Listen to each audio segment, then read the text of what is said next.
There will be slight adult content in this chapter. If that makes you uncomfortable, please feel free to skip. This chapter is not entirely important to the story. Let's get on with it.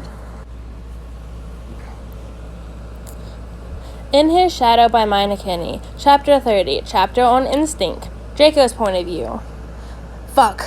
I'm running on pure instinct. I threw Harry over my shoulder and ran to his room. Then I threw him gently onto the nest, closing the door and ripping off the names he had placed on the door, so no one could enter this room but me and him. Now we wouldn't be disturbed anymore. Harry looked at me with his big doe-like eyes, slowly taking off his glasses and throwing them out of the nest.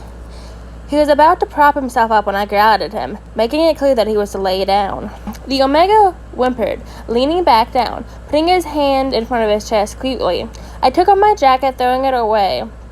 Harry made grabby hands and I couldn't resist, so I made my way to the nest. He pulled me down onto him, rubbing his face into my neck, while my Omega was calming down a bit.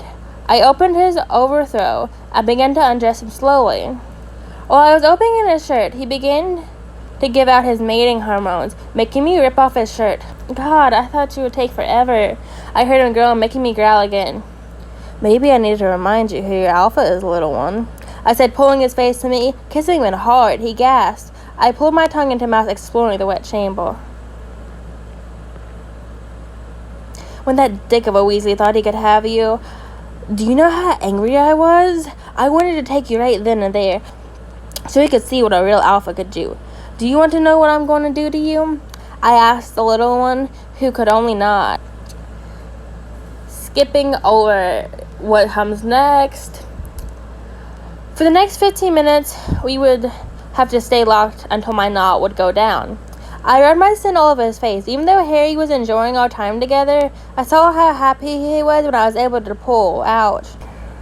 I threw the condom into the sink, where it would dissolve in the water. I heard Harry say my name and make cute grabby hands again. So I rushed back to the nest and pulled him close, wrapping a blanket around him. And he rolled on top of me, nestling his head into my neck. End of chapter 30. As I said, if you want the work in its entirety, though I'm sure you can fill in the blanks as to what happened, go read the link in the description.